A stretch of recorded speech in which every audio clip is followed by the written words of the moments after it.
What if your mind had an off switch? Imagine that. You crawl into bed, the lights are out, and instead of your thoughts racing like wild horses, everything goes still. No replaying that awkward conversation. No, what if I fail tomorrow? No, did I forget to send that message? Just silence.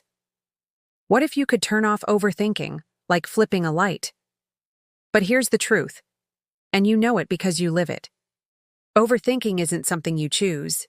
It sneaks up on you.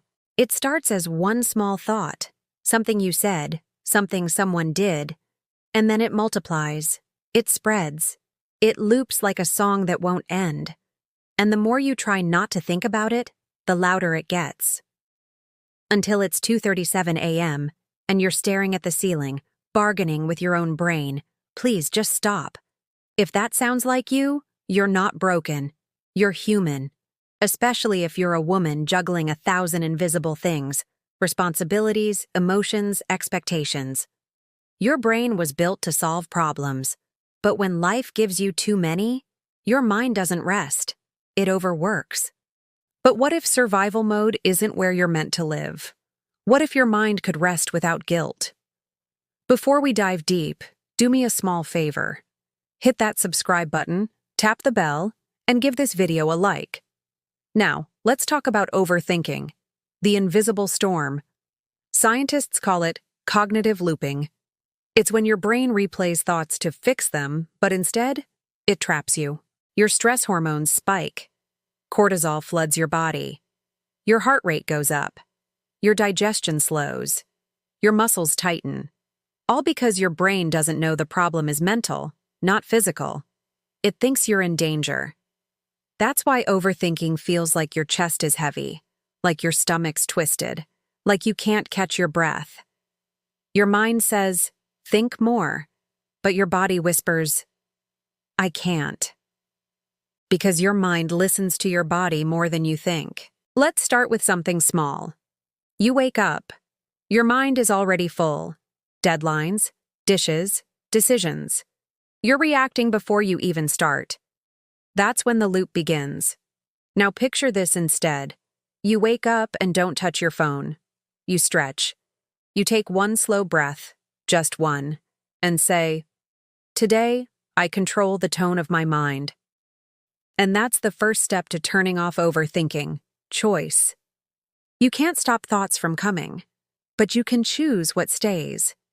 Imagine your mind like a room full of guests. Thoughts come in uninvited. Some are loud, annoying, dramatic. Others are quiet, calm, kind.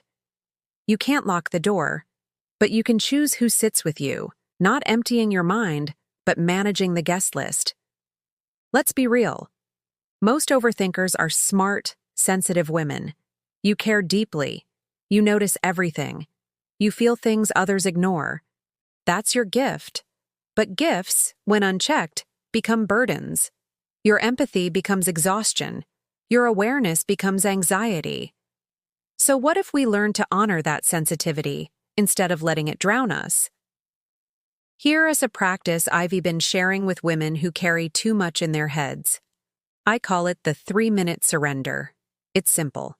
Name 3 things you see. Name 2 things you feel physically. Name 1 thing you're grateful for. That's it. You've just told your brain, we're not in danger. Overthinking thrives on chaos. So, bring in rhythm. Morning tea, evening calm, soft lighting, breathing with intention. When your body feels safe, your brain doesn't chase control. It finds it. Not in a fairy tale way, but in a biological one. Chamomile interacts with GABA receptors in your brain, reducing anxiety. Lemon balm slows down the stress response. Lavender soothes the nervous system. Passionflower helps your brain stop replaying fear loops. These are gentle, natural allies that teach your body peace again. Now let's breathe together for a moment.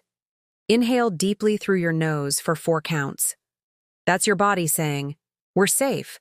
And every time you do that, you rewiring your nervous system, literally training your body to stop reacting like it is in danger. But I know, sometimes peace feels too far away. Sometimes your mind is a battlefield, and you feel like you've lost control of your own thoughts.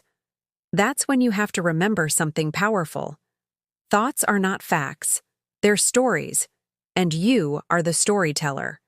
If a thought says, "You're not enough," you get to rewrite it. If a thought says, "What if everything goes wrong?" you get to ask, "But what if it goes right?" See, overthinking isn't your enemy. It's a scared friend trying to protect you. It just needs new instructions. And here's where the heart meets the mind. Sometimes the deepest calm doesn't come from logic. It comes from surrender. Not giving up, but letting go. Let me share something I whisper when my own thoughts won't stop. Maybe you'll want to say it too. Lord, I give you my restless mind, the thoughts that loop, the fears that shout louder than truth, the worries that wake me too early. I release them into your hands, because you never asked me to carry what you already hold. Teach me to rest my mind in your peace. Teach me to trust that I don't need every answer today. And when my mind starts to race again, remind me, you are here, you are steady, and I am safe. That's the kind of prayer that softens the mind like warm rain on hard soil. Now, let's look at something interesting. Your brain is actually designed to change. It's called neuroplasticity. Every time you replace panic with presence, every time you breathe instead of spiral, every time you pray instead of worry, you're rewiring your brain's pathways. You're teaching it. Calm is safe, peace is normal, stillness is allowed. It doesn't happen overnight, but it happens. And when you start noticing that silence isn't scary anymore, that quiet doesn't need to be filled, that when you know your mind is healing.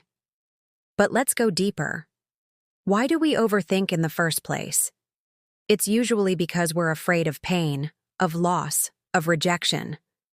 Overthinking is a defense mechanism. If I analyze everything, I can prevent being hurt. But the truth is, overthinking doesn't protect you. It paralyzes you. It keeps you stuck between what was and what might be, never letting you rest in what is. And here's the secret nobody tells you. The present moment is where peace lives. Always. Try this tonight. When your thoughts start spinning, instead of fighting them, whisper, "I'm here. Right now, I'm safe." Then name one thing you can see, one sound you can hear, one thing that feels warm or soft. That's not woo-woo. That's neuroscience. You're bringing your brain back home to the present where fear can't survive. Now let's be honest. Some days you'll do everything right, and your mind will still race. That's okay. Healing isn't about perfection.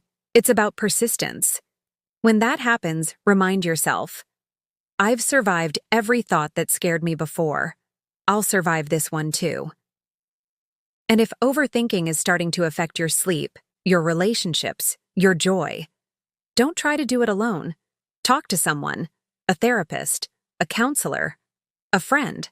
There's no medal for suffering silently. Real strength is asking for help when you need it. You were never meant to fight your mind by yourself. So now I'll ask you again. What if you could turn off overthinking? Not because your mind became empty, but because it finally became peaceful. Imagine waking up and feeling clarity instead of chaos. Imagine going through your day without replaying every conversation. Imagine lying down at night and your thoughts are soft, not sharp. That life isn't fantasy. It's discipline, awareness, and grace. It's a mix of breathing, praying, sipping tea, and remembering that you don't have to fix everything to rest. If this spoke to you, don't forget to subscribe, like, and share this video with someone who needs a calmer mind. And if you want to go deeper, check out our ebook in the pinned comment.